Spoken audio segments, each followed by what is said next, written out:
Welcome to Jim Thorpe, Pennsylvania. I'm Bill Allison, your guide for the old Mauch Chunk History Tour. Being a former history teacher and historical novelist, I lead tours of my hometown here, Jim Thorpe, which has a rich 200-year history.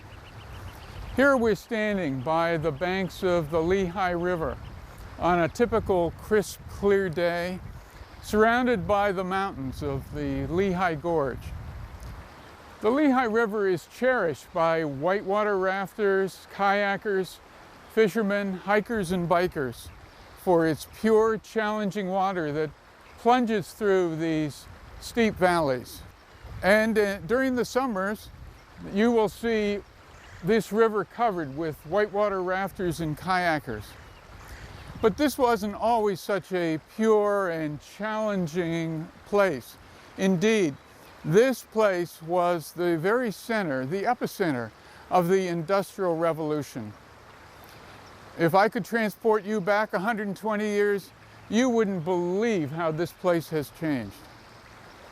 Off to my left lies the town of Jim Thorpe, which is named for the famous Native American Olympic champion of 1912. But its original name was Mauch Chunk. Isn't that a strange name for a town? But it wouldn't be so strange if you spoke the Lenni Lenape dialect of the Algonquin language. In that language, Mauch Chunk means Sleeping Bear Mountain, which is the name for that slope across the river. Now, in light of that history, let's call this tour the Old Mauch Chunk History Tour. The tour will take us through the streets of Jim Thorpe and particularly its historical register district. And we will concentrate on the year 1900, by which time most of the buildings had already been built. What do we call those times leading up to 1900? Yes, that was called the Victorian era. And the people who lived then were called the Victorians. Well, who were the Victorians exactly? Well, of course, they were Americans, but they were very different from today's modern Americans.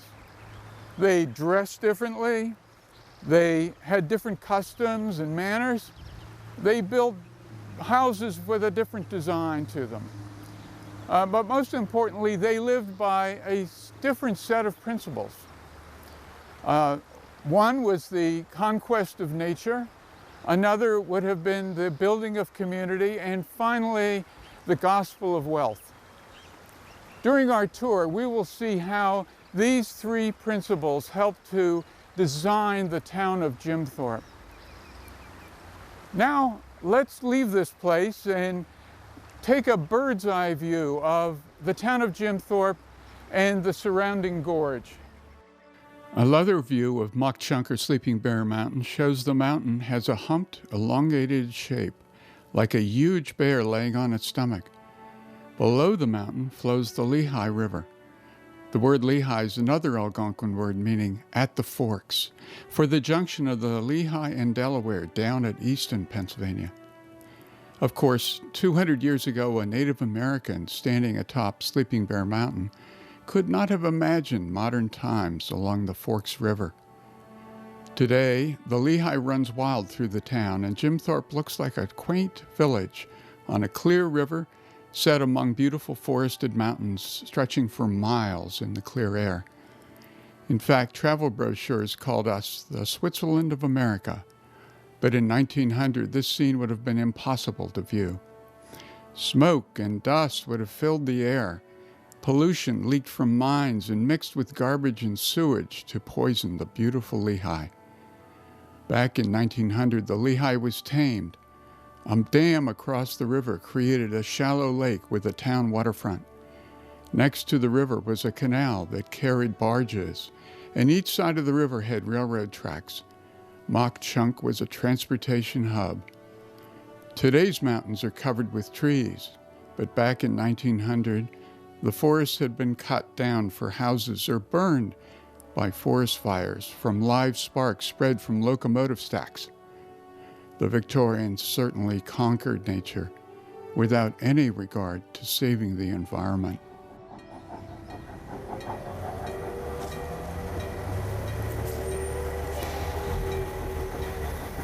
So why did the Victorians make Mauch Chunk a hub of transportation?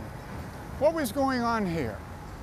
And why did they pollute the air? And how did that happen, the pollution of the air and the water?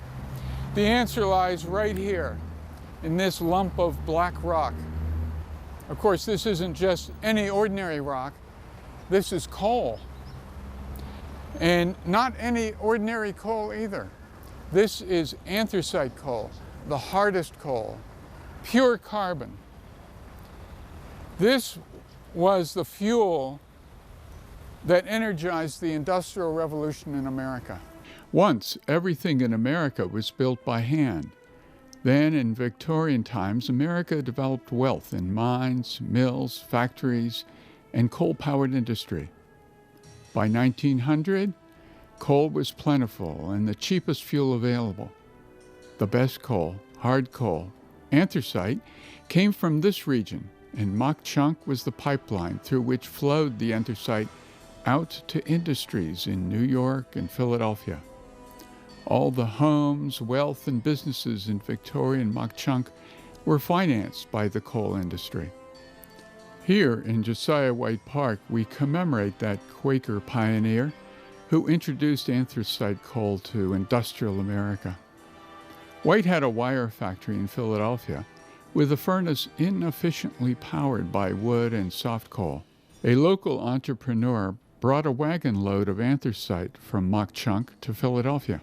White experimented with some lumps of the anthracite at his mill, but failed to get them to burn. One night, his workers accidentally discovered how to ignite the coal. This turned Josiah White from a factory owner into America's first coal baron. To ship out coal, White brought a crew of workers to Mauch Chunk. He built America's first railroad, harnessed the river, dug canals, and floated coal to the factories of Philadelphia and New York. His new business, called the Lehigh Coal and Navigation Company, conquered nature, turning raw wilderness into prosperous society. Hundreds of ambitious young people would soon follow him to Mauch Chunk to work in the mines, factories, and on that canal. But of course, the canals would be later eclipsed by what form of transportation? That would be the trains. So let's take a look here at our station in Mauch Chunk.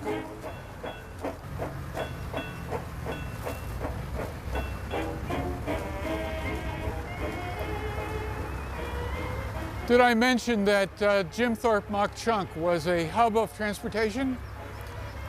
Here was the Jersey Central Railroad Station, built in 1887. It's one of two railroads competing with each other here in Mauch Chunk, Jim Thorpe. The other railroad was the Lehigh Valley Railroad, which had a station on the other side of the Lehigh River. It's hard for us today to understand the fascination that Victorians had with train travel. After all, before trains, the fastest form of transportation was a horse. So once train travel was instituted in America, Victorians took advantage of it. And they liked it to be dramatic and to be formal. So they would dress up for their train travel. They would come to stations such as this, and they would expect a fine waiting room and also a kind of restaurant. So train travel was an unusual change for the Victorians during the Industrial Revolution. Usually we associate Victorian architecture with domestic architecture such as homes and institutional architecture such as churches. Rare still today are the examples of corporate architecture, many of whom have been torn down in the preceding years. Behind me is a fine example of corporate architecture, and we call this today the Lehigh Coal and Navigation Corporation building. It was originally built in 1882 and financed by the Lehigh Valley Railroad. It was commissioned at that time and designed by the Quaker architect Addison Hutton. Hutton employed very modern methods and design for his times, although of course he kept it as a high Victorian building with quite beautiful design features. The more modern kinds of architecture in it are that it was fireproof, so it's entirely built of masonry and iron. We will see on our tour 3 other examples of the architecture in this town by Addison Hutton. Meanwhile, let's take a look at some of the details of this fine building. Note the stone bandings with leaf patterns.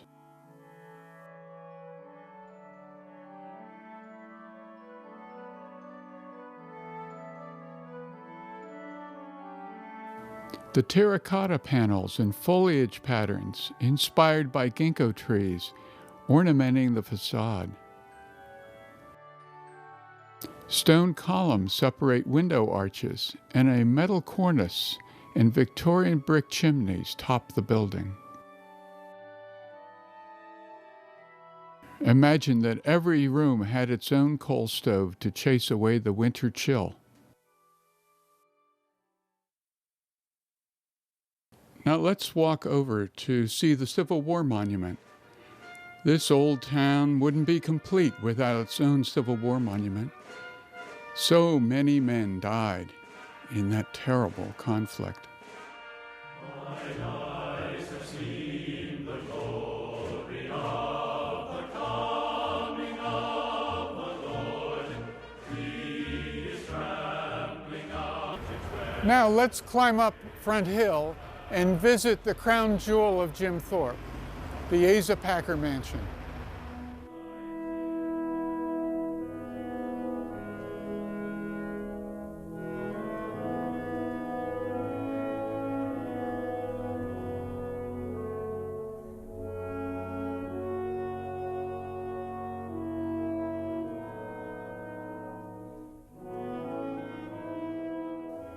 Now you have the view of Mauch Chunk's finest home on Front Hill, the Asa Packer Mansion.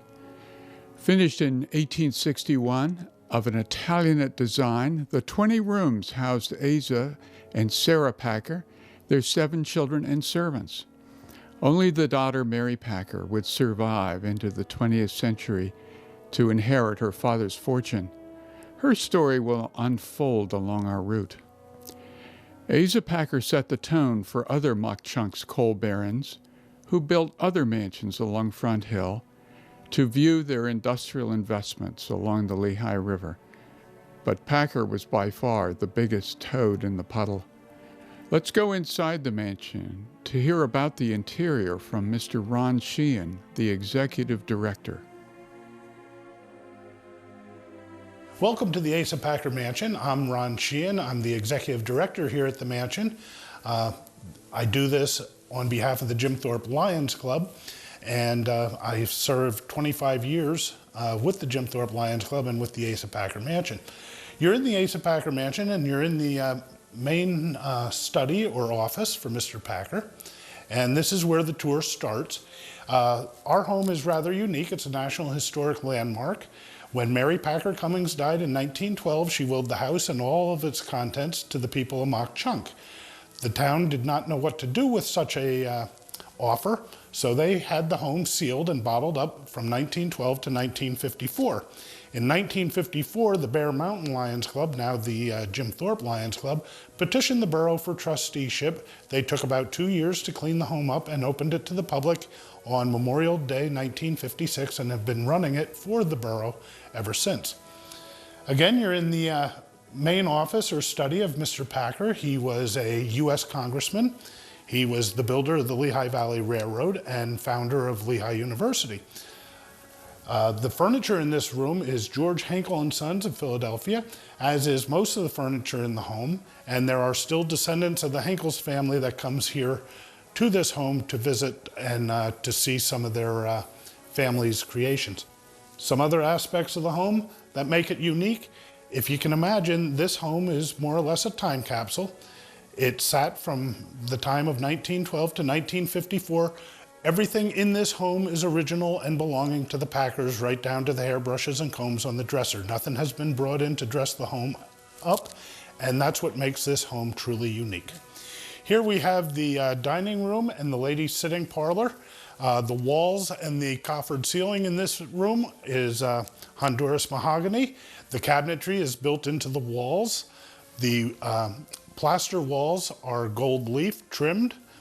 And this room is rather colorful. The back windows were done in stained glass. Mary Packer married Charles Cummings in this room, and she wanted to give it more of a chapel effect. In the day, Mr. Packer would hold board meetings for the railroad here, hence the black leather chairs and the double chandelier.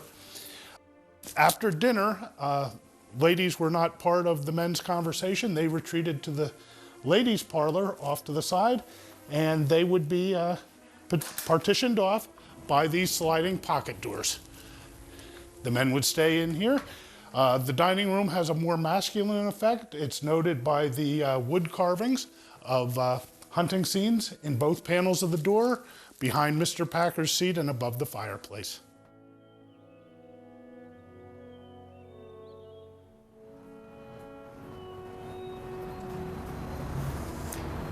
Do you remember when I spoke about the three principles by which Victorians lived? The first one was the exploitation of nature, the conquest of nature. The second was building community. And the third was the gospel of wealth. Well, we're here at the Asa Packer Mansion because Packer exemplified those three principles in his work and in his life. First, we'll talk about the conquest of nature. When Victorians came to a landscape like this, it looked like nature was endless. There was no way to destroy it to them. America was wide open and it had a frontier. And this was to them part of that frontier. So when Packer came in, his first job was a carpenter building the coal barges. He participated in coal and exploiting the natural resources, digging them out of the earth, open pit mining, and then bringing the coal down to the river, loading it on barges, taking it out through the canal.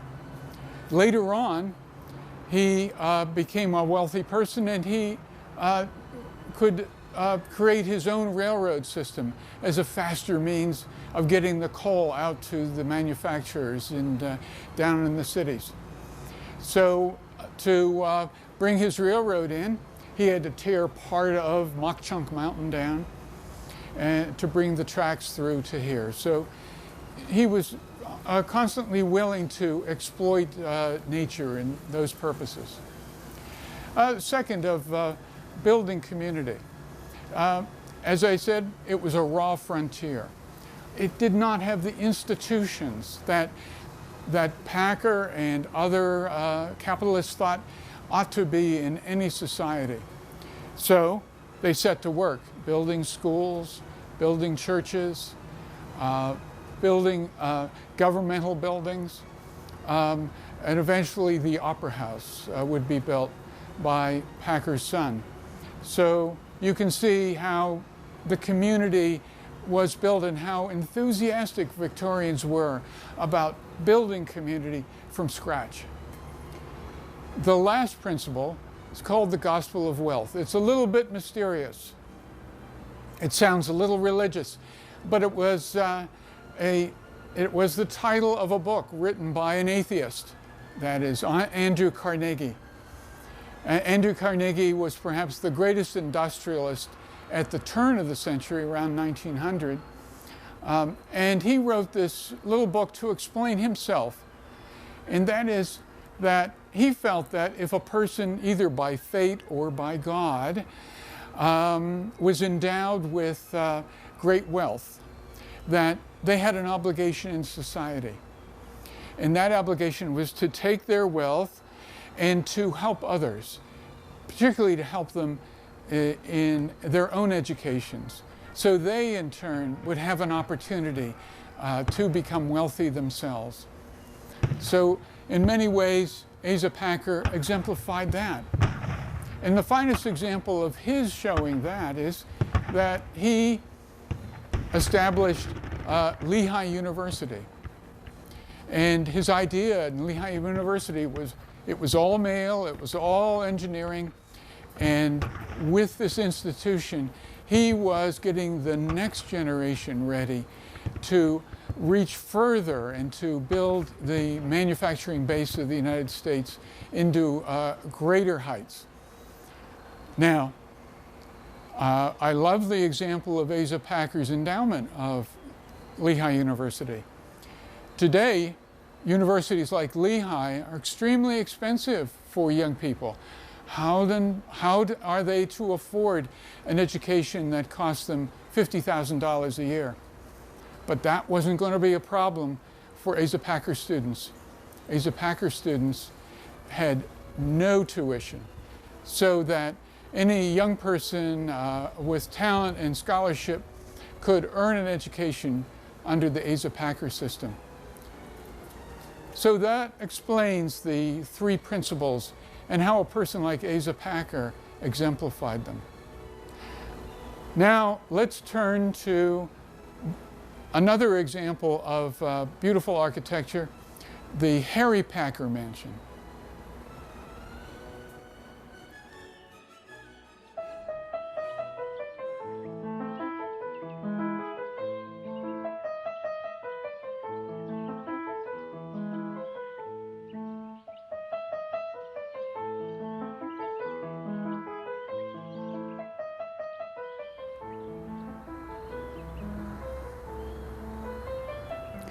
We've just been to the Asa Packer Mansion, and it's important to note that the architect for the Asa Packer Mansion was one of America's first architects, Samuel Sloan. Now we're standing here in front of the Harry Packer Mansion, which was a gift to Harry upon his wedding.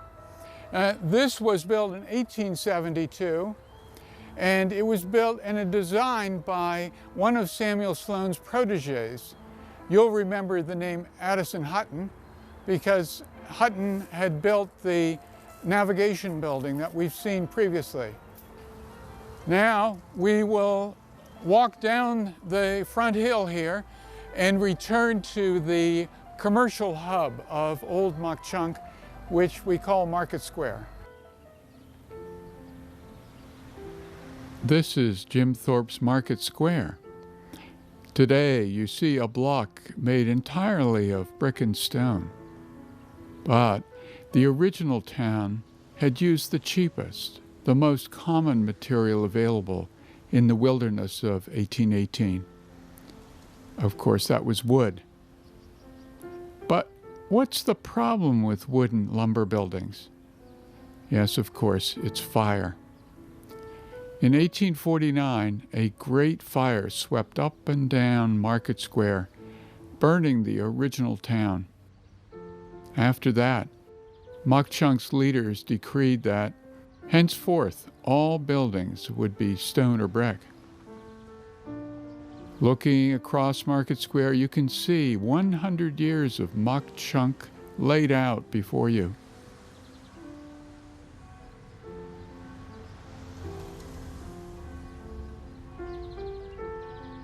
Number 39 to 41 was constructed after the 1849 fire also. Originally known as Rhodes Hall, it had stores and businesses on the first floor, offices on the second and fourth, and a meeting hall in the third. Around 1900, the International Order of Oddfellows took over and graced their initials on the front, IOOF. Now let's cross Market Square to the south side of Broadway and look at the Inn of Jim Thorpe. Follow me to the inside of the inn at Jim Thorpe and meet the proprietor of this handsome accommodation.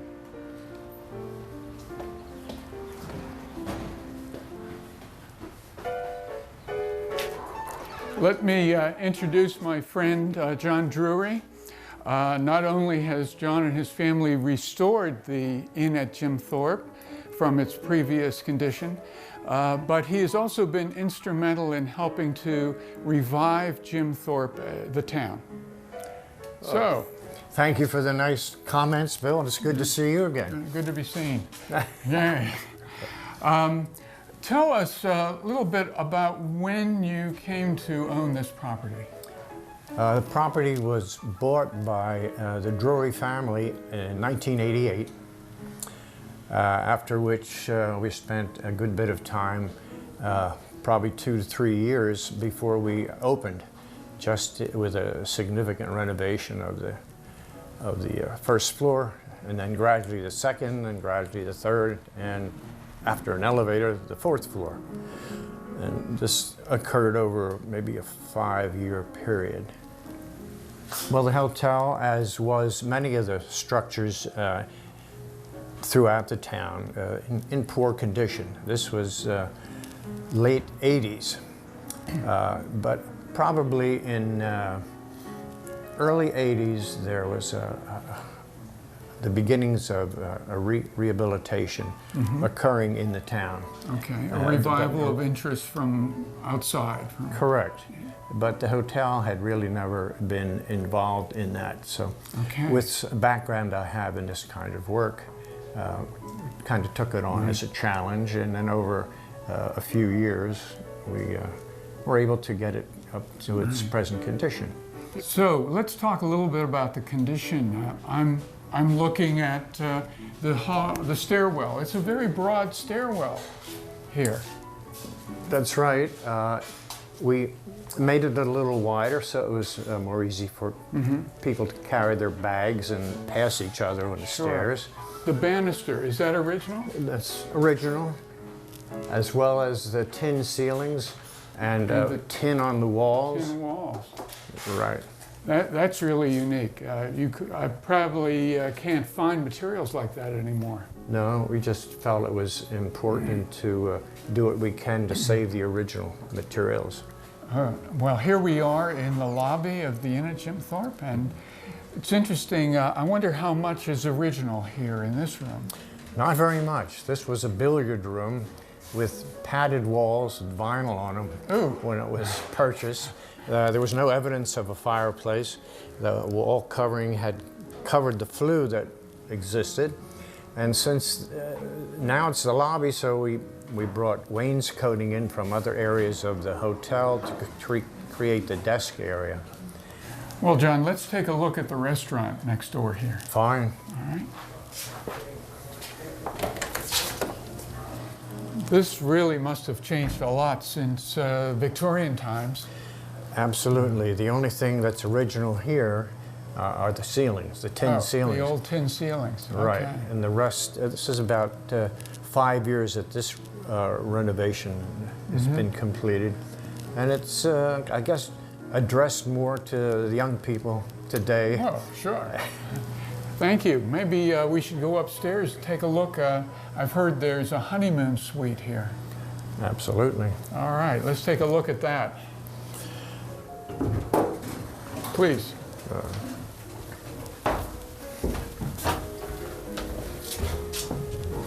Second floor? Right.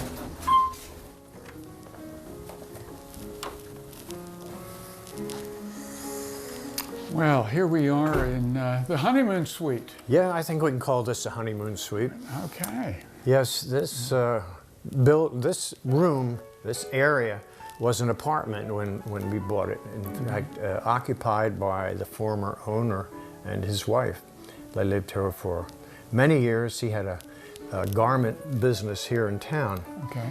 And finally, they moved on, and we made it into a special suite, which is in high demand. I understand. It's hard to get in here. Now, let's talk a little bit about the town itself. And when you and your family arrived, what was the condition of other places here, like stores and homes? There had been, just prior to our arrival, a big interest in restoring the town. And this prompted by two things in particular. One, through the Main Street program, a federal program to improve historic areas in the country. Alyssa Marsden was the person in charge of that right out of college, and did a very good job in getting that whole thing going. Additionally, there was a lot of interest throughout the country in historic tourism, attempting to improve areas, to generate visitation, to help those areas. So that was another incentive. Lots of ghost stories associated with this town, and one in particular regarding the hotel. I'm going to let Bill tell you about it. Well, thank you very much. I think this is from a 1996 newspaper at the time, the local newspaper, which tells several of the stories, but one that got my attention was this one. And in Victorian times, it was against the law, and it was a very serious violation for couples to have affairs without being married. Of course, being married was the only way to have conjugal relations, if you will. And there was a couple who came here and who were having an affair and planned to have a rendezvous here at the hotel. It seems that they agreed that they would be in adjoining rooms on the same floor. And each one registered separately, and they arrived separately because, of course, this was a big secret, and they were going to keep this secret from even the public authorities. So the young lady, she registered and was assigned to one room on a certain floor, and the gentleman was registered and he was assigned to another room, but it was on a separate floor. And when she discovered that her lover was not next door, she despaired and took her life. And it's said that her ghost wanders the halls looking for her lover. The Rotary Club gives ghost tours starting here at the hotel, and it's another exciting way to enjoy visiting Jim Thorpe. Well, John, thank you very much for your time. Well, you're welcome. We're pleased that we're going to be included in your tour, so you're very welcome. So am I. You're a very important person and a key person in the community. Well, thank you for that. Okay.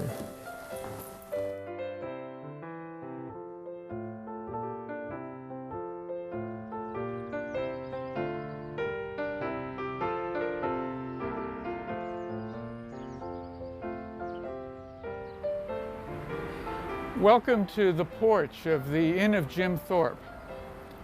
We're taking our leisure for a few moments, a little rest, like Victorian ladies and gentlemen, to look at this beautiful accommodation.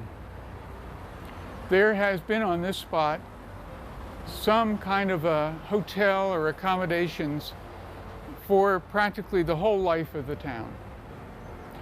Soon after the establishment of the town in 1818, probably 20 years later, this hotel, or a hotel on this spot, was built called the White Swan Inn.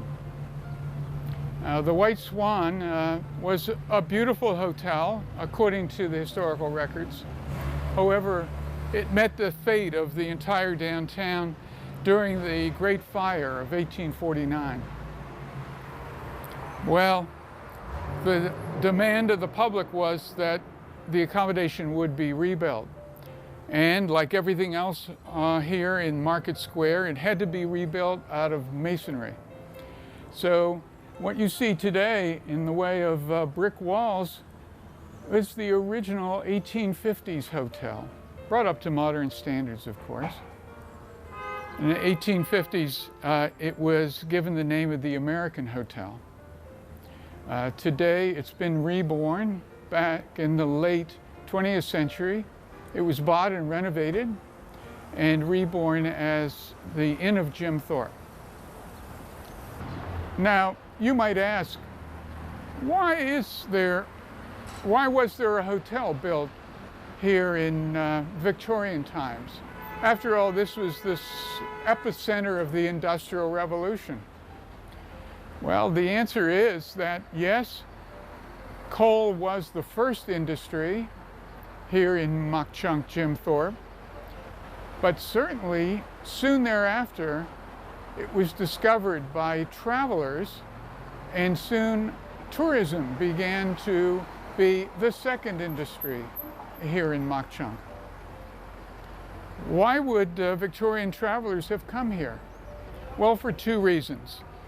One was, surprisingly, Victorians were fascinated by the Industrial Revolution, and they wanted to see all the business that was going on here, no matter how polluted the air might have been.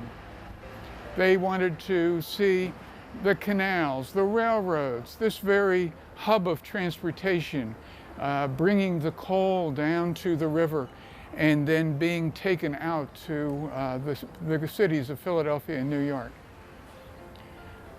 So yes, the Victorians were fascinated by the unnatural, the industrial, but they were also fascinated by the beauty here. And they soon gave Mauch Chunk the nickname of the Switzerland of America. They would come up on train excursions, and of course travel in Victorian times by train was quite an event. They would visit Glenanoco and the beauties of nature outside of the town, and seeing waterfalls and the river. But they also wanted to see this new thing called the Switchback Gravity Railroad, which could be called the first railroad in America, historically, but also, for sure, it was the first roller coaster. The Switchback Gravity Railroad was longer than any roller coaster in America today. It was 18 miles long, and it would begin here in Mauch Chunk and travel 9 miles west, looping through the town of Summit Hill. And then it would return another 9 miles through forests and glens and over creeks until finally this thrilling ride would return to the comforts of Mauch Chunk.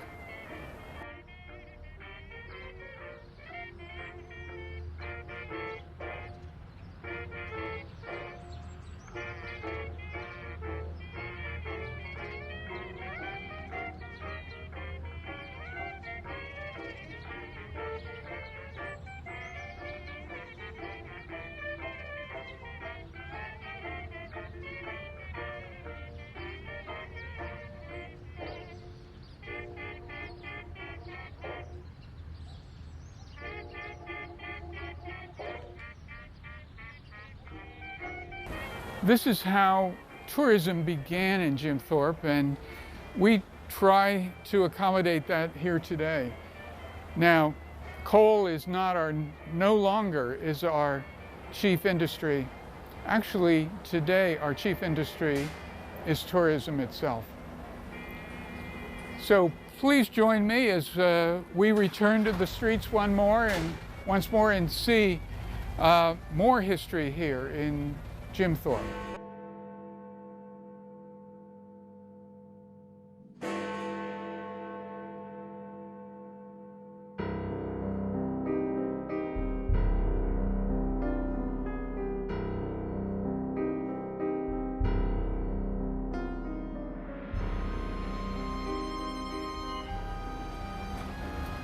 This is the Carbon County Courthouse. It's built in the Romanesque style from rough-cut local stone. Carbon County was formed in 1843 and had two previous courthouses, one of which served for a very famous trial in American history.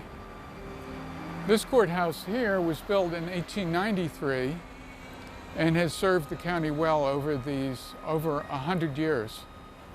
Let's go inside and see one of these historic courtrooms. Carbon County was once the scene of the most notorious trial in American history. This would have been the Molly Maguire trial of 1876. But first, a little background. The mining industry was one of the most brutal and dangerous jobs in the United States in the 1800s. The pay was low, and the workers had no representation of any union. If they tried, that they were being squeezed constantly, and their hourly wage was being reduced as the coal mine owners competed with each other to see who could get the cheapest coal on the market. As I said, there was no union to protect the workers. And some workers decided that talk was not enough, that there had to be some other way that they would strike out at the mine owners. So from the late 1860s until the early 1870s, there was a series of murders of mine owners and their representatives. But the public was very worried about these murders. And the journalists and the media went out seeking scapegoats. And so they identified, they thought, was the group responsible for these murders. And they called them, they labeled them, the Molly Maguires. Now that term comes from English history and Irish history. In Ireland, when the peasants were being squeezed on their small land holdings, they took retaliation against the English landlords.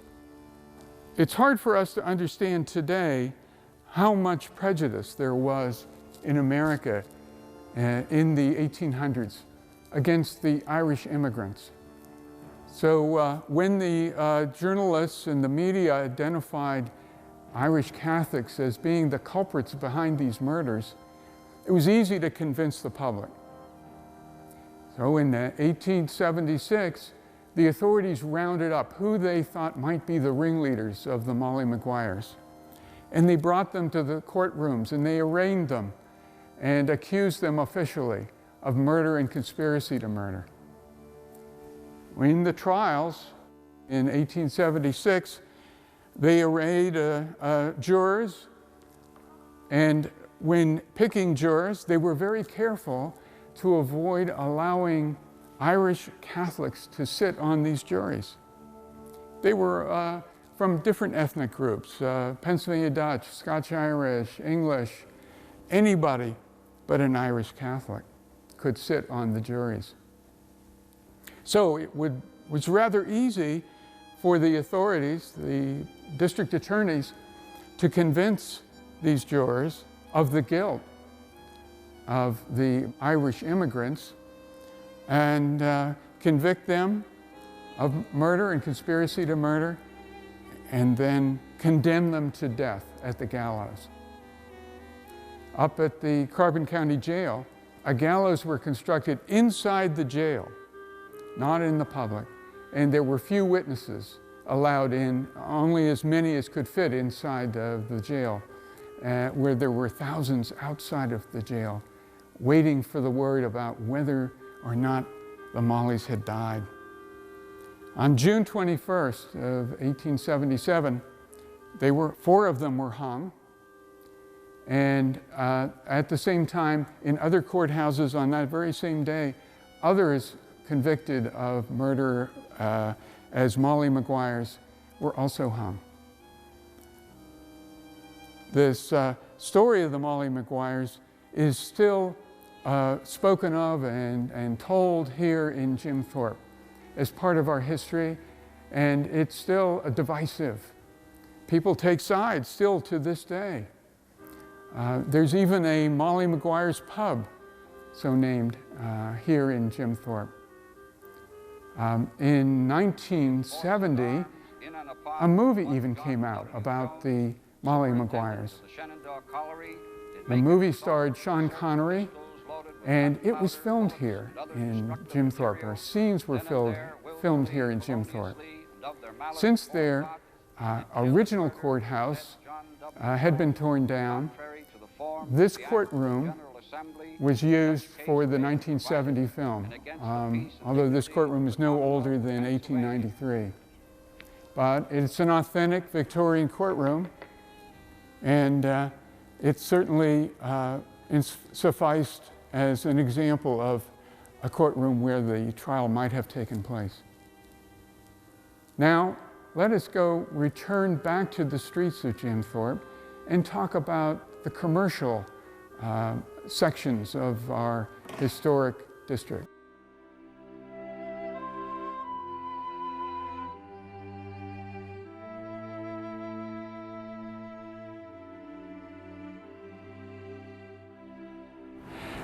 This was Yeagers Carpentry Shop from 1850s to around 1900, and they were specializing in doing carpentry, cabinet making, and furniture and undertaking.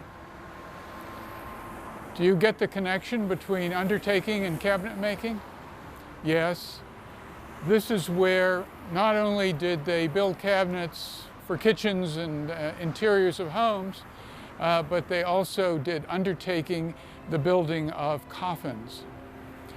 Now, the rumor was, and the old myth of the town is that they had built the Molly Maguire's coffins, but it turned out not to be true. The Molly Maguire's families brought them back to their towns for private funerals.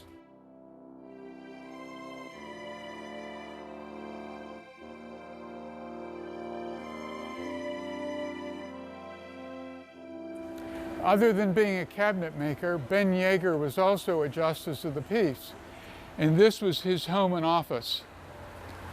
In 1876, the Molly Maguires were brought here and charges were read to them for their arraignment. And from here, they were taken back up to the county courthouse.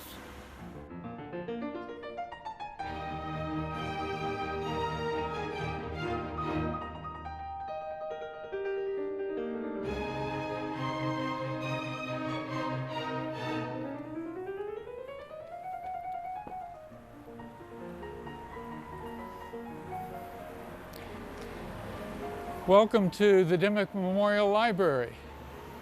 This is another example of building community, and there was no public library in Mauch Chunk until Milton Dimmick, a wealthy lawyer and businessman, endowed this library and was so named after him, Dimmick Memorial Library.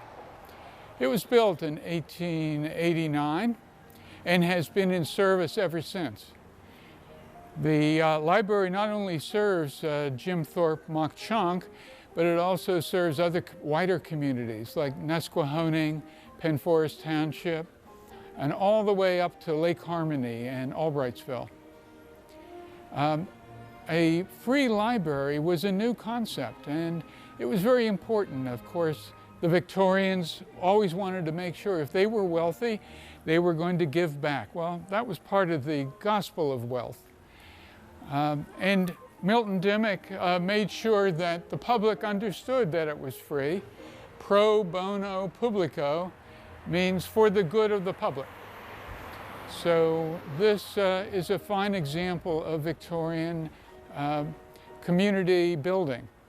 The structure itself, the architecture is Jacobean, very unusual with the different kinds of decoration here and different kinds of parts of this architecture.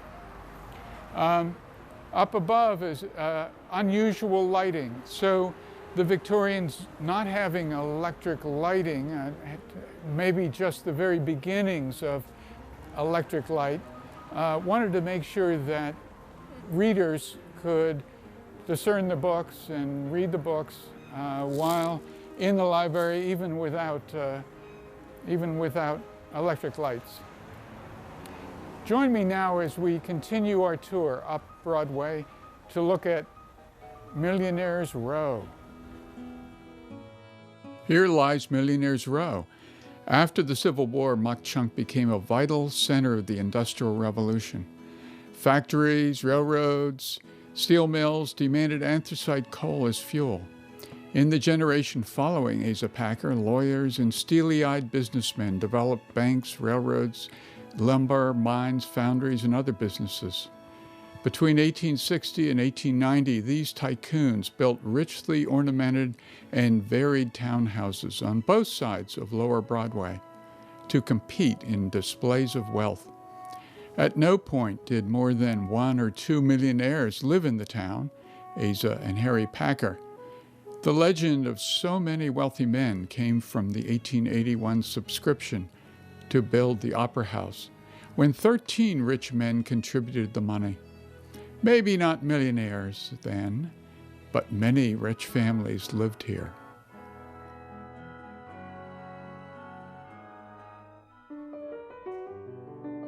For a time in the 1880s, Mary Packer lived in this house, while the mansion, the Asa Packer Mansion, was being renovated. Mary ended up being the sole survivor of the Packer family. Mary had a peculiar problem. It was a problem that modern people can't even conceive of. Mary had never married, and in Victorian times, the law prohibited women from owning property or having an inheritance if they were not married, because the law considered unmarried women to be on the status of children. So Mary had to solve her problem. And we're going to be talking about that further as we go on this tour. So join me as we go further down Millionaires Row here.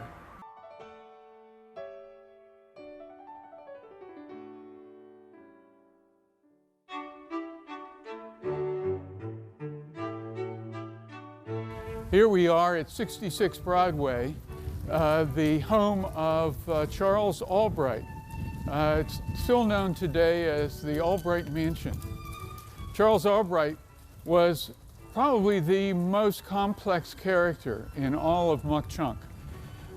He and his wife built this Italianate mansion in about 1860. Let's go inside and see how the interior still looks today. I'm standing here at the Ariel, which is a bow window jutting out over the street on the second floor. In about 1870, General Albright's wife, Naomi, arranged to have these built. Now the legend goes that she had seen the lady next door build her Ariel, and when commissioned a carpenter to come, and when she saw the distance that the other lady's Ariel jutted out over the sidewalk, she asked that hers be a few inches further out. The idea being that since she was very much in competition with the lady next door for public attention and acclaim, she wanted to make sure that that lady's view of the street was blocked. We're now in General Albright's living room, which is upstairs from his office. As most Victorian gentlemen, his office was on the first floor and accessible to the street. As I said outside, that General Albright was one of the most interesting and complex characters here in Mauch Chunk, Jim Thorpe. He started out as a young man. He attended Dickinson College in Pennsylvania. And as many young people in college, he became involved in the political issues of the day. The most important issue in the 1850s when he was attending Dickinson was, of course, the issue of abolition. That is, freeing the slaves, the African-American slaves. He became a campus radical and joined others in going to Kansas to fight to preserve Kansas as a free state coming into the Union. Following that, he joined the efforts to nominate Abraham Lincoln for the Republican Party, and then helped campaign for Lincoln. And once elected, he and a private militia, went to Washington, D.C. to protect Lincoln from an assassination. Of course, at that point, before Lincoln had been inaugurated, he did not have the protection of the United States government. The Civil War began, and Charles Albright became involved in generating funds for the Civil War. And he joined as an officer and saw several campaigns during the Civil War, mainly in the East, and rose to eventually be in the rank of general. Coming back to Mauch Chunk, he re-entered the business of being a lawyer for the coal companies and the railroad companies. Although a mere lawyer, Albright led the Union side to victories as a colonel in 2 regiments and a militia. Awarded the rank of brevet brigadier general, he came back a war hero. By the 1870s, another struggle disturbed the general's career. The coal business was interrupted by a labor revolt attributed to the Molly Maguires. As a celebrity, Albright joined the prosecution team. Now, also a congressman, dressed in his general's uniform, he addressed the jury, convincing them to condemn and sentence the accused Mollys to death. As sympathetic as Albright had been to the plight of black slaves, he had no pity for exploited Irish miners. A couple of twists of fate to end the story. He and his wife had no children. And as a consequence, he wanted to put into his will how the house should be awarded upon his death. He stipulated in his will that the house would become the property of Dickinson College, his alma mater, with one proviso, that they would have enrolled their first African-American student. The general died in 1880, but by that time, Dickinson College had not yet enrolled its first African-American student. So the house fell into other hands. The final twist of fate is that the house eventually became the property of one of the lawyers for the Molly Maguires.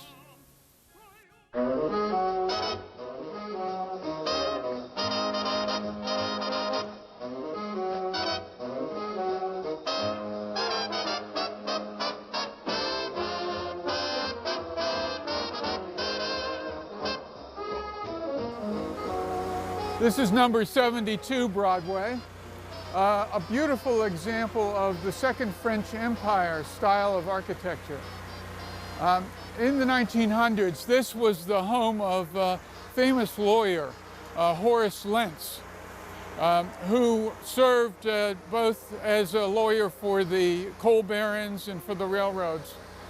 And then during his era, he was famous for having such a large library that he bought the house next door and broke through and established his law library in that house.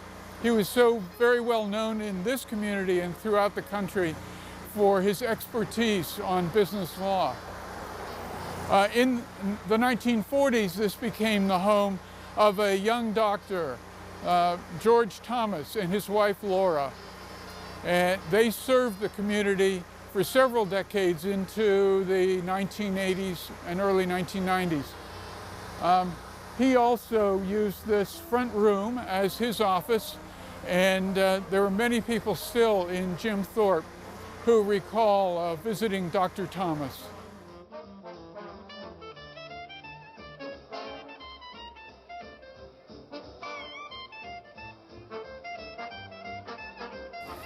This was the Butler homestead, built by Alexander Butler in 1868. Butler was one of the town's early bankers, and he built it in the Italianate style, much like the Asa Packer House. In the 1990s, a couple bought it, he an architect, she a lawyer, and they brought the home back to its former glory. Between Quarry Street and the Milo Dimmick house at the top of the hill lie 14 homes, all row houses, 5 wooden, 2 brick, and 7 were made of stone. The 7 were built by the Lehigh Coal and Navigation Corporation for their managers and engineers in 1824, which should make them among the oldest dwellings in town. Beyond these row houses lies the Opera House, our next destination.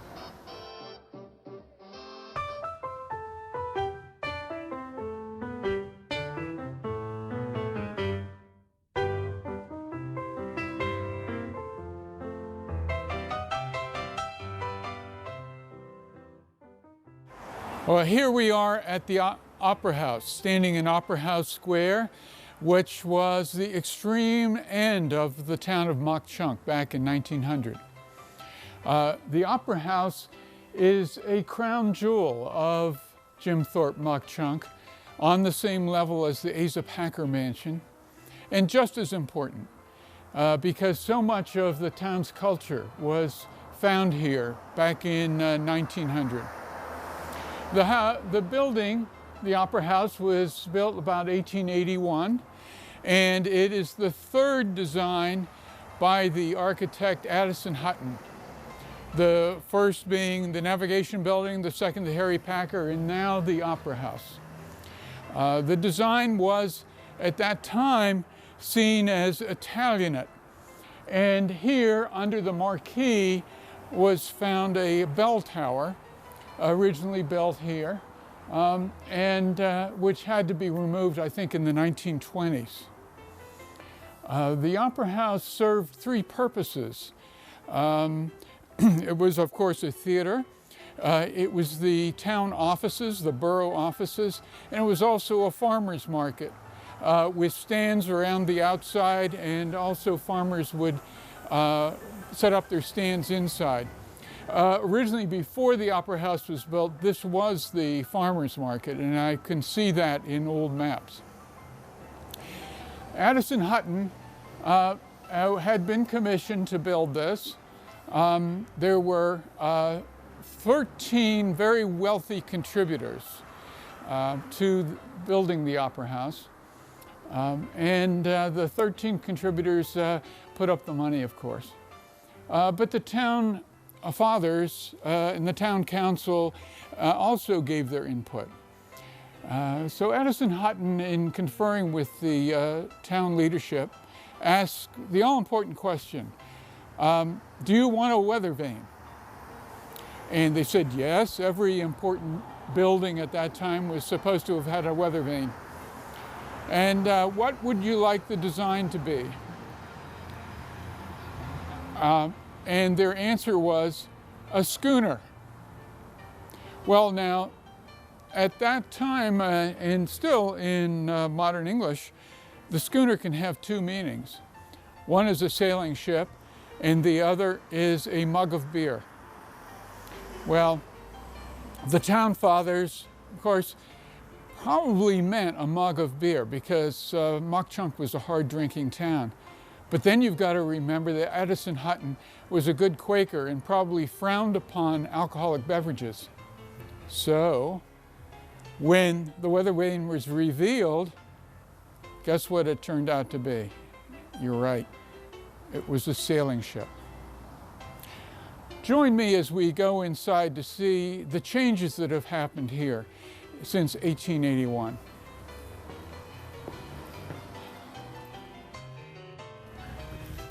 Welcome to the interior of the Mauch Chunk Opera House. I think you'll see that there have been a lot of changes made since 1882 to bring this old theater up to the standards of what a modern audience expects for its entertainment. What was the entertainment like here at the Mauch Chunk Opera House, starting in 1882? Well, the point of building an opera house was to raise the cultural level here in this industrial town, to show the world that we've come of age and we could have the best brought into our town to entertain the residents of the town as well as visitors and tourists who were visiting this town that was called the Switzerland of America. So back in 1882, it would have been some fine opera. It could have been Wagner, it could have been Verdi, it could have been other great music, European music, if you will, at that time. But also there was entertainment for ordinary people, for more popular shows. There would have been plays, and there would have been bands, and other kinds of more popular entertainment, as well as the classical theater. As I mentioned a minute ago, that the Opera House is owned by the Mauch Chunk Historical Society. Of course, as a historical society, we're not equipped to bring shows here and to produce shows. Now, that's being done by a local company called JTAMS, and they are the production company that brings programs here to this opera house. But the Historical Society is responsible for the building and for the upkeep, maintenance, and any renovations that we can carry out, because it's a constant job to keep the Opera House as beautiful and historically accurate as possible. So we do fundraisers, and many fundraisers, different times and different qualities of fundraiser. One fundraiser we did when we installed these new seats was to offer to the public an opportunity to buy a seat. Now, how does that work? Well, the seat actually, on every armrest here, we allowed that there would be a brass plate with whatever wording a person would like to add to the plate. Some people put in memory of their parents and friends, other people themselves, and sometimes people simply put a favorite phrase. These two armrests are personal to me because this one is dedicated to my wife and over here to myself. So I'm glad, and we're glad to be part of the ongoing history here of the Mauch Chunk Opera House. Now we're going to step outside as I promised, and we'll continue our tour. Please follow me. Let's take a look at some of the houses across the street from the Opera House.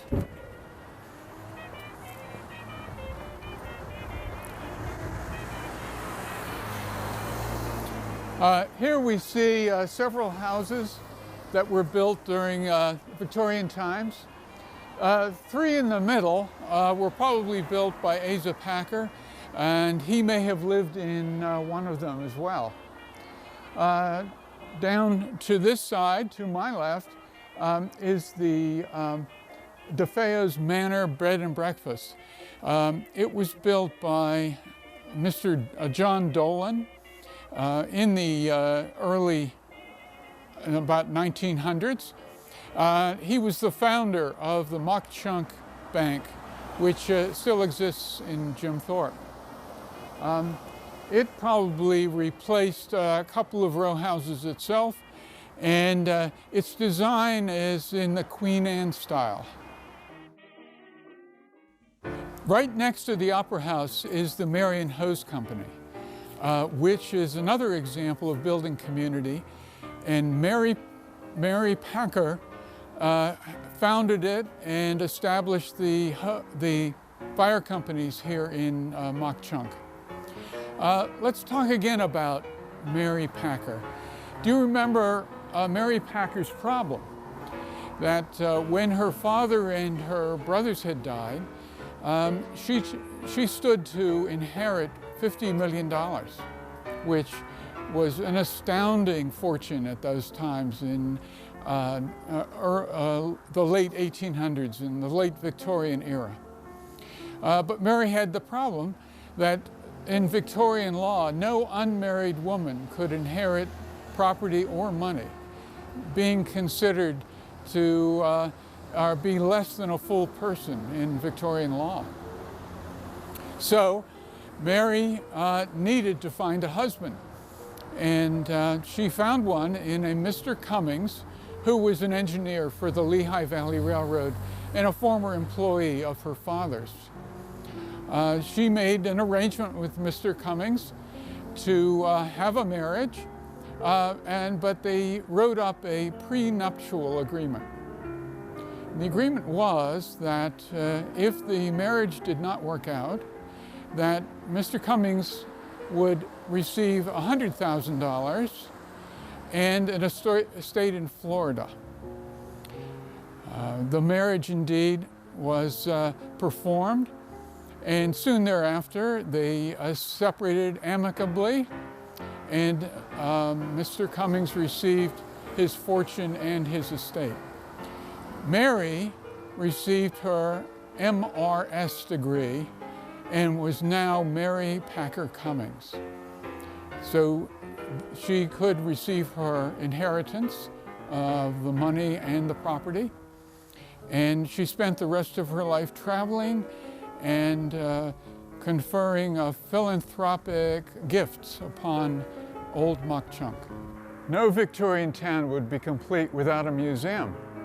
So let's walk up the street and visit the Mauch Chunk Museum.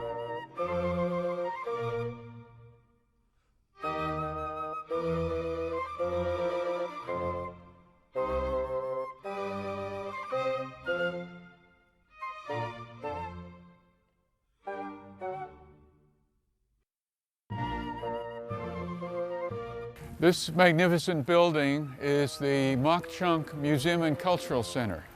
Of course, you can recognize that it was once a church. It was the local Methodist church in Mauch Chunk, and among its parishioners was the General Charles Albright. Times change and congregations decline, and this congregation eventually ceased, and the building fell into disuse. Later it was bought by a local entrepreneur and philanthropist who restored it and brought it back to life as this museum. Let's go take a glance at the exhibits.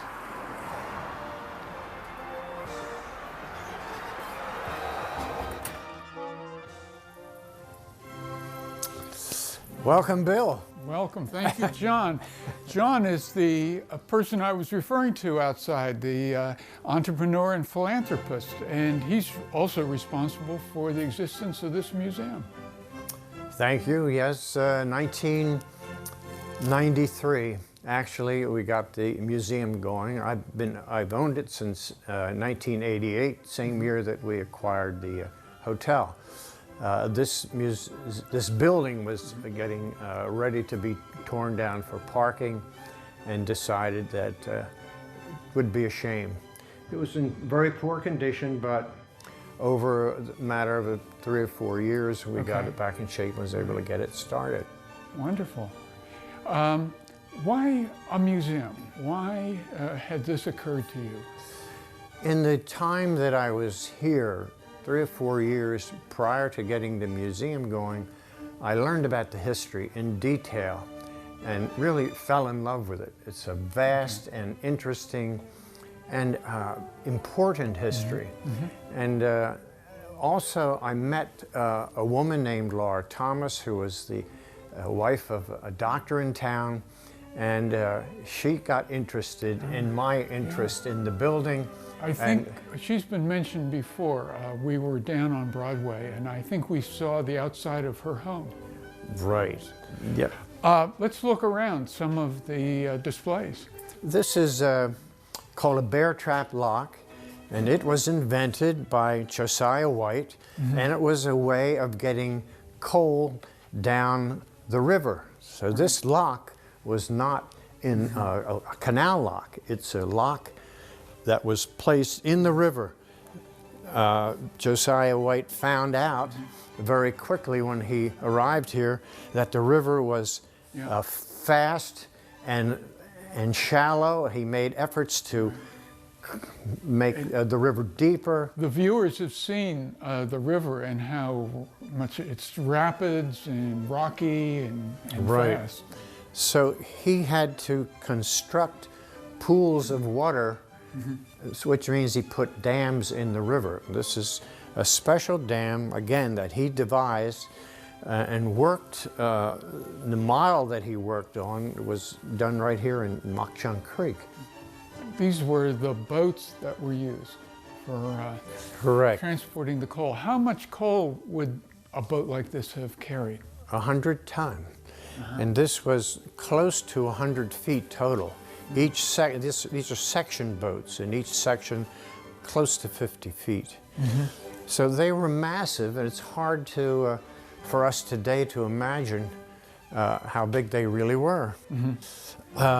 And just this little section in the back of 10 feet is where the families lived. Some families, maybe 5, 6 people. So how was it propelled? By mules. Okay. And children as young as 5, 6, 7 years old actually, helped move coal by walking with the mules. Here we're in the railroad section. And of course, railroads followed the canals. Eventually, it was the railroads who were carrying the coal, the majority of the coal. And in Victorian times, there was such competition that we didn't just need one railroad. We had 2 railroad companies come. The Lehigh Valley, it was Asa Packer's, and the Central Railroad of New Jersey. Would you talk about this? Fill us in on the details. Right, well, yes, 2 major railroads. The competition that you mentioned was also between the railroads and the canal. Okay. Josiah White did not want to let go of the idea that the canal was a much more financially efficient mode of transportation, but then after a while he had to recognize that the railroads could function in all kinds of weather, and therefore I guess he finally conceded that. Okay. This is a replica of the railroad station here in Mauch Chunk. So this is the Jersey Central Railroad. And the Lehigh Valley Railroad stations no longer exist. Correct, but there are images of that here.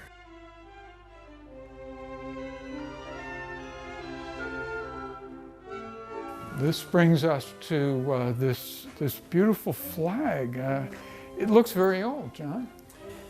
Yes, this flag has been determined to be, having been constructed back in 1850 to 1860, somewhere in that era, based on the number of stars that it shows. Okay. It turns out that Lieutenant Bertolet from this area, who was active throughout the Civil War, his son had emigrated to Kansas, married a woman, and taken this flag along.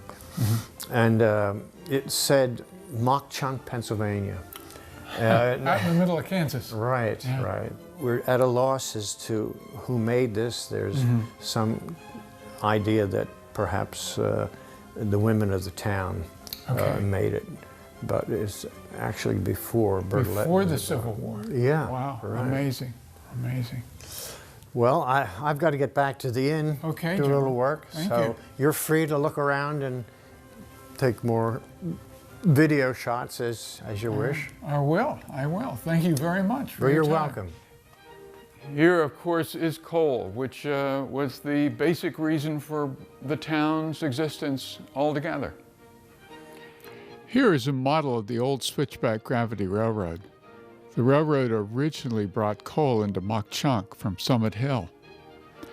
The coal cars circulated on an 18-mile track to Summit Hill, where coal was loaded at the open pit mine. Then the cars were released downhill to return to Mauch Chunk just by gravity, without any power whatsoever. They returned to unload the coal into chutes to slide down to waiting river barges. Later, full-size trains took over the coal transport, and the switchback became a tourist attraction, a thrill-ride roller coaster. Of course, what museum would be complete without a Molly Maguire display? If history demands that we have a display of the Molly Maguire trial, it also demands that we show the filming of the Molly Maguire movie back in 1968. It wouldn't be complete without mentioning how the town was transformed back to the 1870s. Here is the exhibit about Jim Thorpe, for whom the town was named in 1954. Up till then, Mauch Chunk and East Mauch Chunk were two boroughs, two governments, two school systems. And in that year, they unified and created one government and one school system to honor this man. And Jim Thorpe was a very important person in American history. A Native American, he won Olympic gold medals for the 1912 pentathlon and decathlon in Stockholm, Sweden. Later that year, he achieved a lesser-known triumph with an important football game. Jim Thorpe was the captain of the Carlisle Indian School. In November 1912, they were pitted up against West Point Military Academy. The captain of West Point was a cadet named Dwight David Eisenhower, who would make history later on his own as general and president. Eisenhower announced to his team he would put that Indian into the hospital. At that time, football was a very rough sport. And the irony, of course, was instead that Jim Thorpe got his hands on Dwight David Eisenhower, the future president and general, and ended up putting him into the hospital. Now let's go to Jim Thorpe's most important side street. Welcome to Race Street. Race Street was so named not because of horse racing, but because of the mill race that ran down this street, that turned water wheels, that powered the early Victorian factories.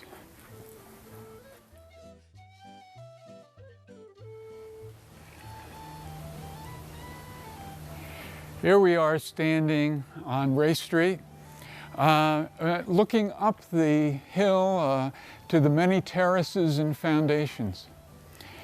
As you have been able to see, that we in Jim Thorpe are in the bottom of a little gorge, a little valley.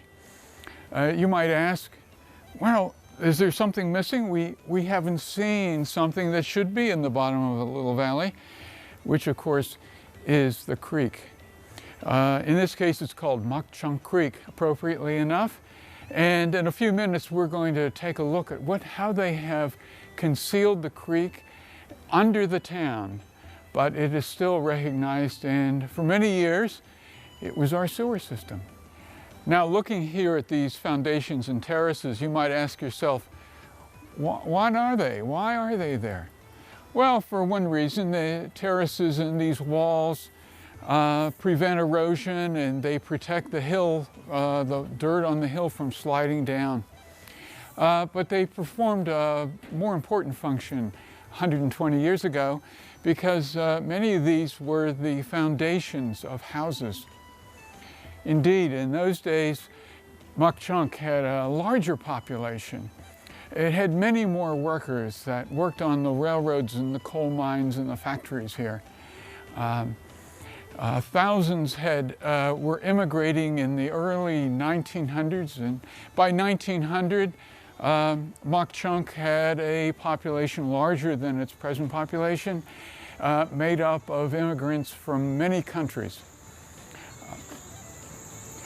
Some of which were from Ireland, Germany, as well as Eastern Europe and Italy and Southern Europe. Even today, there are in these old coal towns and in these valleys, you see the remnants of those cultures, and with many different kinds of churches.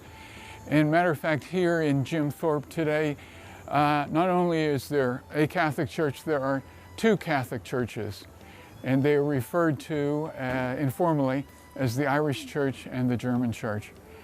So you can see that there's a lot of diversity in the cultures here in Jim Thorpe.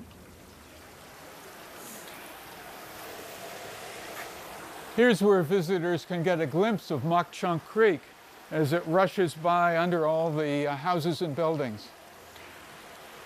Of course, in Victorian times, there were no such thing as a garbage disposal or a sewage treatment plant. So you can imagine Victorian people built their toilets right over this creek, and then, of course, used the opening in which to get rid of garbage and household trash. As I said in the very beginning, Victorian people exploited nature. Here's a perfect example of that.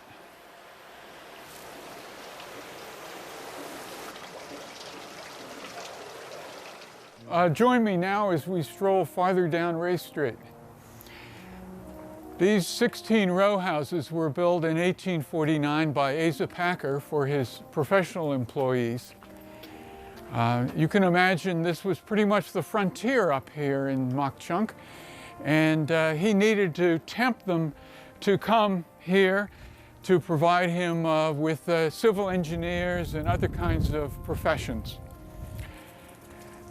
The designs of the houses are somewhat individualized by the exterior kinds of moldings. Further, there's a safety feature. Between every other house, there was a solid stone wall to prevent fire from destroying the whole row. Now, come with me now as we farther down the street to see St. Mark's Church.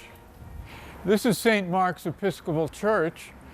There has been a church in this location since the 1840s.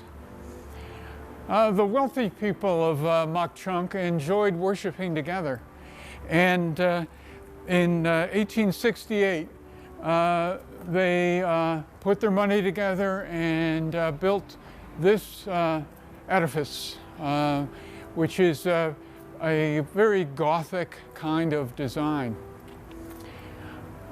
Later on, after the death of Asa Packer, his family decided to put up an addition to St. Mark's, and we can see here where the old church building ends and the new addition begins. Very similar stone, very similar design. The designer of the addition would be, of course, Addison Hutton. And this building, this addition here, represents his fourth contribution to the architecture of Jim Thorpe. Now let's go inside and see the interior of this fine old building. Here I am with Mr. John Horvath. Hello, Mr. Horvath. Good afternoon. He's a vestryman in St. Mark's and also the tour director. Good afternoon. Welcome to St. Mark's and St. John's Episcopal Parish. It's now called that since 1980s when St. John's joined us from across the river. The church itself is still referred to as St. Mark's, What we're standing in now, though, is an annex that was added on after the church. So this part of the building is not on the National Historic Register. This is added on later. I'm going to give you a little history down here, and then we'll go up to the main church. I'll describe also what's in here that's of special importance. In 1835, they had enough people joined with them that they were incorporated as St. Mark's Church. Still had not enough money to build the church. 1840, they bought a piece of land from the Lehigh Coal and Navigation Company. What they bought was part of Flagstaff Mountain for $50. They started quarrying that land out to start building a church. And in 1841, this town flooded, as it always did, until in 1972 when they put in Mauch Chunk Lake.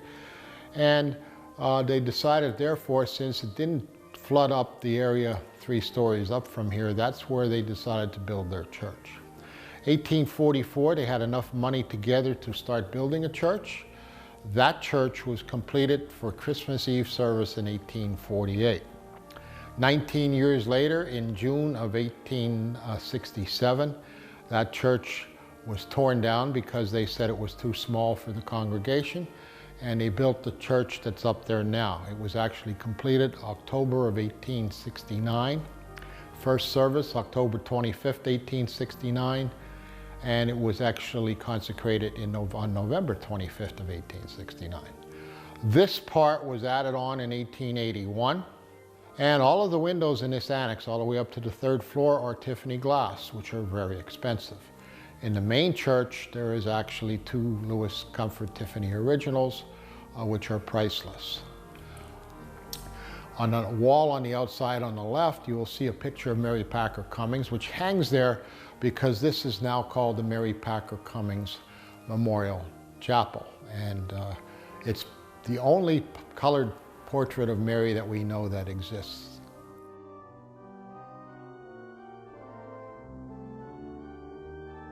Okay, this elevator's always been an exciting part of Jim Thorpe. Can you tell us about it? Okay, this is also part of Mary's remodeling project in 1911. She actually gave the money for it in 1911, but it wasn't completed till October of 1912. And Mary had it built big enough to carry a casket and 6 pallbearers because she felt sorry for the pallbearers carrying a casket up the stone steps, which used to be our entrance, and it had to go up 3 stories. She also made the request that she be the first to ride in it, and the story goes, I'm pretty sure it's true because the dates match, that it was completed one day after Mary passed away, so she did get her request, but it was in her casket. Very ironic. We can now take it up to the 3rd floor. It is one of the oldest birdcage Otis elevators operating in the U.S. today. We'll now take a ride up to the main church. The doors still operate by hand. However, our insurance company requires us that it run by computer, but they allow us to close the doors by hand. So we have to press the buttons to go up to the 3rd floor instead of the old way. What a great sound. You don't get this in a modern office building. We will now be exiting here for the main church. On Sunday mornings, people either come up the elevator or walk the steps alongside the elevator, and we enter through this door here to the main church.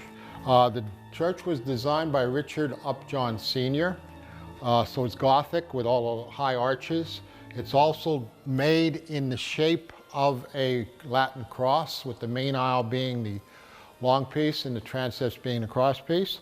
The tile in here is also original from 1869 though, so it's a little different pattern than it is downstairs. It's from the Mint and China Company as well. Our pews up front here, the darker pews, are all original from 1869. They're black walnut, as is all the wainscoting and the doors and all of the wood around the windows. We're going to head up front and we're going to talk about from the front back, we'll work on it. All of the windows in here are original from 1869. And again, I say 1869. The church was built between 1867 and 1869, so I'm assuming the windows went in last. All of the original windows, except for one, are from the Gibson Stained Glass Company of Philadelphia. The reredos, the altar, the bishop's chair, and the credence table were all installed between 1879 and 1881. That's a memorial to Asa Packer, given by his wife Sarah and 3 surviving children, who would have been Mary, Robert, and Harry. What year did Asa die? Asa died in May of 1879.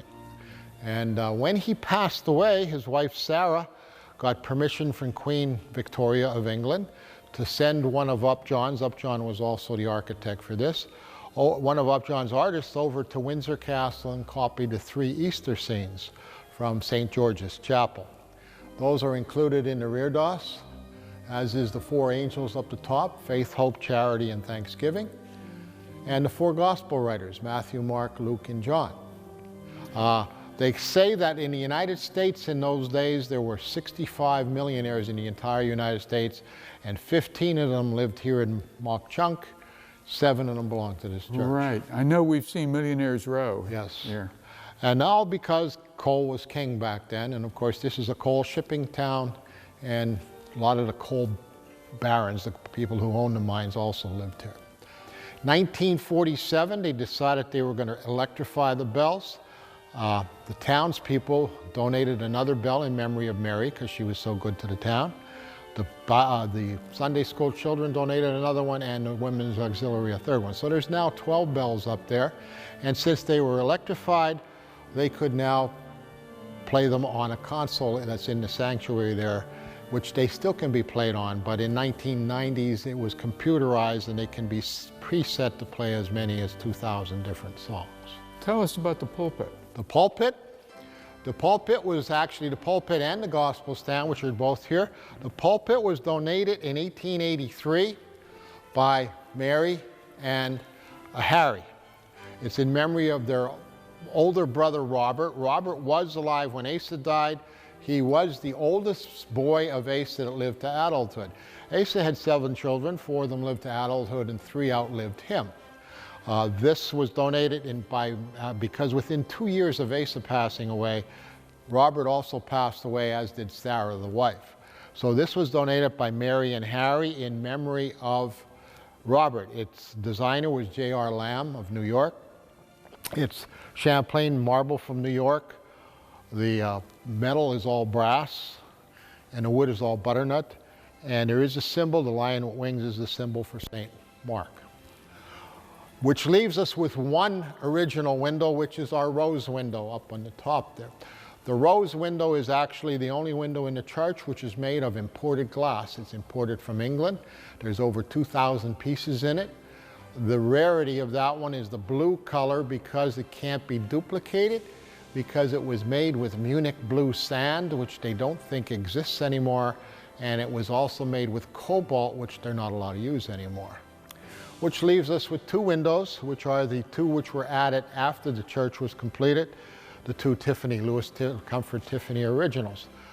What makes Tiffany glass so priceless are a couple things that Tiffany could do with stained glass that no one could do before him or since him.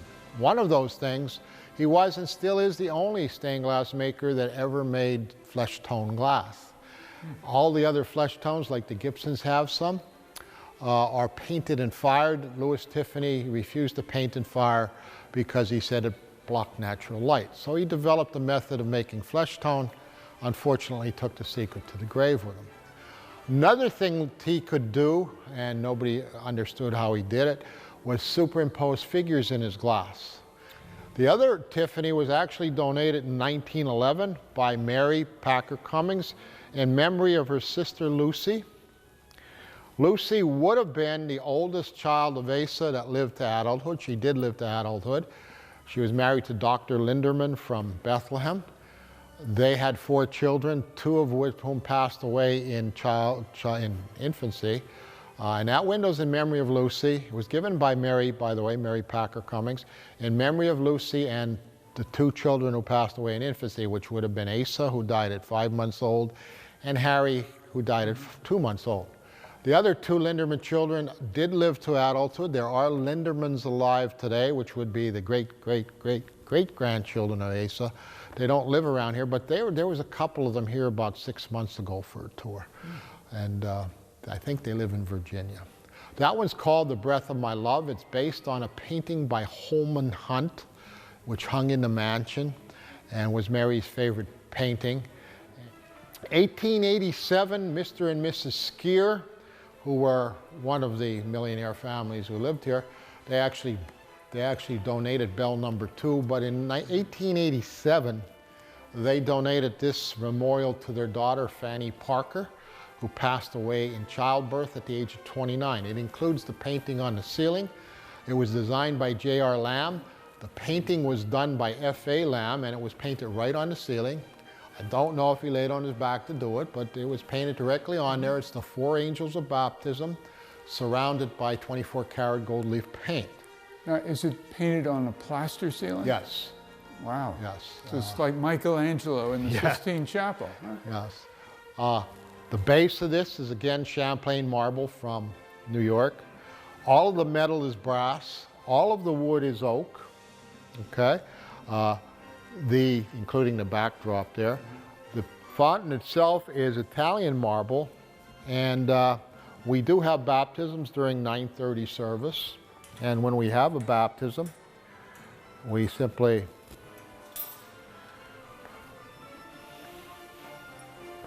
and by the way, these are gas candelabras, which our insurance company only allows us to light for baptisms now. The church used to have all gas, but these 2 are still operable. And we just that up. It's on a pulley system, and it's been that way since 1887. And that's very heavy, by the way. It's oak and brass. I can imagine. So it saves us the trouble. Lift it off and put it down on the Yeah, floor. I probably would have dropped it by now. So. And that's our church. Well, thank you very much, John. Well, thank you for coming, and I hope you enjoyed it. Really great to listen to an expert on this. I'm not an expert. I'm a math teacher. I'm not a history teacher. Visitors ask me, how is it possible that Jim Thorpe survived into the 21st century as an intact Victorian town? It's been compared to the mythical Scottish village of Brigadoon, which awakened only one day every 100 years. Like Brigadoon, Jim Thorpe Mauch Chunk went to sleep almost 100 years ago after the prosperous Victorian era. When the coal industry declined, wealth left town, and no one had any money to replace the old buildings. Jim Thorpe appeared to be frozen in time. Unlike the mythical Brigadoon, today's Jim Thorpe is awake every day of every year and filled with modern people who welcome visitors to explore the whole town, including the memorial to our Olympic hero, Jim Thorpe. I hope you've enjoyed the old Mauch Chunk History Tour. Thanks for joining us. We encourage visitors to come many times to savor our history and recreation, as well as accommodations, shops, and restaurants. To support our preservation, we encourage you to join the Mauch Chunk Museum and Historical Society. But for now, this is Bill Allison saying goodbye from old Mauch Chunk.